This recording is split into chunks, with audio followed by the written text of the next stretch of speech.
Bonjour à tous. Aujourd'hui, on va voir ensemble comment on peut détecter un cancer et quels sont les différents types de thérapies du cancer.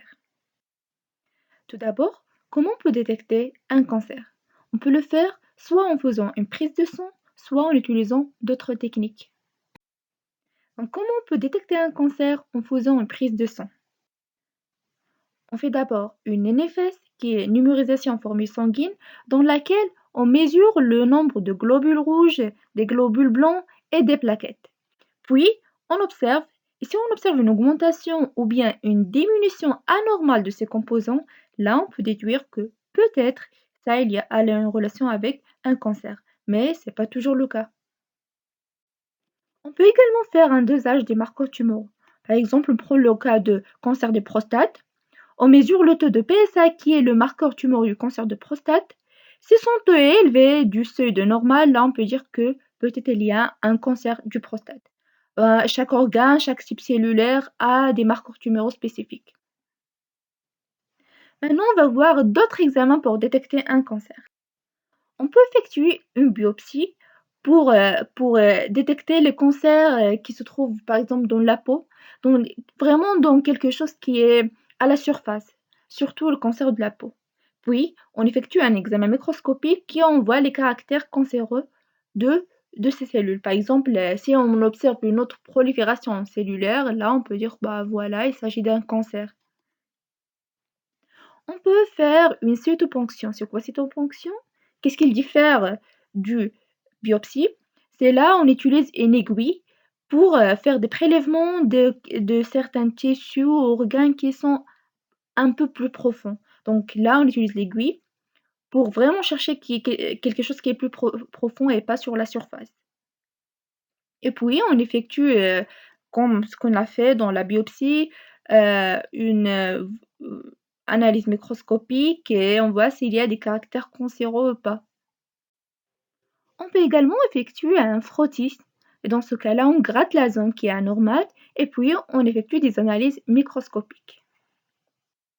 On peut aussi faire une radiologie en utilisant des radios pour détecter un cancer du poumon par exemple ou bien de l'os comme vous voyez dans l'image. On peut utiliser l'échographie, mais qu'est-ce qui diffère l'échographie du radiographie? Dans ce cas-là, on utilise des sondes externes au lieu de radio. Et donc, on peut visualiser l'image sur un écran. Et ce qui est avantage dans l'échographie, c'est que c'est un examen très rapide et on peut voir les images immédiatement. Il y a la mammographie et comme son nom l'indique, c'est un test qui est utilisé pour détecter le cancer des seins. Et c'est très important de le faire chez les femmes à partir de 40 ans. Il y a l'IRM.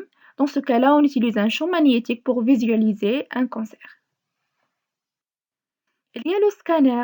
Dans ce cas-là, on utilise des rayons X pour analyser la zone du cancer. Et puis, on peut voir l'image sur un ordinateur. Celui-là aussi, il est très rapide. On peut voir l'image immédiatement.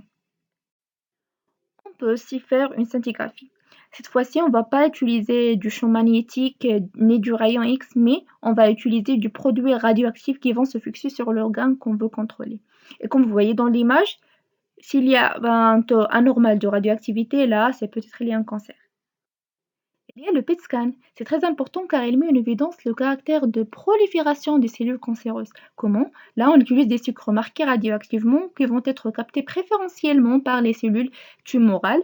Pourquoi? Parce que vous savez bien que les cellules tumorales ont une grande capacité de se proliférer. Et du coup, ils utilisent beaucoup de sucre, beaucoup de glucose. Et donc, dans les zones où il y a des cellules cancéreuses, le sucre va beaucoup plus être utilisé. Et donc, là, on peut dire que voilà, il s'agit d'un cancer. Là, j'ai un petit jeu pour voir si vous avez vraiment bien compris ou pas. Je vais vous proposer des types de cancers et je vais vous demander quel est le type de diagnostic le plus préférentiel à utiliser. Comment détecter un cancer du peau? Ben là, à mon avis, c'est pas la peine d'utiliser une radiographie ou bien un PET scan. Euh, il y a un test qui est plus facile, qui est vraiment plus adéquat pour un cancer du peau, qui est la biopsie. Comment on détectait un cancer du sein, on vient de dire qu'il y a un diagnostic, un test de diagnostic qui est vraiment spécifique du cancer des seins, qui est la mammographie. Maintenant, on va passer vers les thérapies du cancer. Voilà, je viens de dire que les cellules cancéreuses ont une grande capacité de se diviser, de se proliférer, et du coup, le but de ces thérapies, c'est d'arrêter ou bien au moins de ralentir la prolifération de ces cellules. Voilà, on a vraiment différents types de traitements du cancer qui sont utilisés soit seuls, soit associés entre eux, mais la plupart des fois, ils sont associés entre eux. Il y a la chirurgie, la chimiothérapie, la radiothérapie, l'hormonothérapie, l'immunothérapie et la thérapie ciblée qui est vraiment la plus récente. La chirurgie, c'est le traitement le plus simple, c'est-à-dire, une fois le tumeur localisé dans un organe ou bien dans un tissu, on opère le patient pour le retirer. Mais, plus le tumeur est petit, plus les chances de succès sont importantes. C'est-à-dire, lorsque le tumeur est un peu grand, donc là, la chirurgie ne devient pas suffisante. Et par exemple, pour le cas du cancer du sang, la leucémie, la chirurgie ne sert à rien. Il y a la chimiothérapie, c'est la thérapie vraiment la plus fameuse qu'on la connaît. Bon, voilà, dans la chimiothérapie, on utilise des traitements du cancer reposant sur la prise des médicaments anticancéreux. Donc là, vraiment, on utilise des médicaments anticancéreux pour tuer ces cellules cancéreuses. Et on peut l'utiliser soit par voie orale, soit par injection dans le vin, ou bien ça dépend vraiment de la localisation du cancer. Il y a la radiothérapie. Dans ce type de thérapie, on fait exposer les cellules cancéreuses à des rayons pour les tuer. Mais il faut vraiment être très attentif et faire très attention car seule la zone de tumeur qui doit être exposée aux rayons, pas les autres zones. Il y a l'hormonothérapie. On sait bien que certaines cellules cancéreuses sont vraiment dépendantes de la présence de certaines hormones pour se proliférer. Et du coup, notre action sera sur ces hormones-là. On bloque la production de ces hormones qui sont produites par l'organisme afin de limiter ou bien d'arrêter la prolifération de ces cellules. Et c'est le cas par exemple de cancer du sein ou bien du prostate. Il y a l'immunothérapie.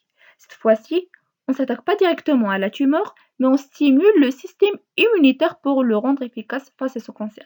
Il y a l'exemple de CAR T-cells qui sont des lymphocytes T modifiés et qui ont la capacité de distinguer entre les cellules normaux et les cellules cancéreuses.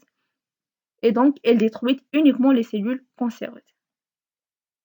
Il y a la thérapie ciblée, qui est la thérapie vraiment la plus récente à utiliser.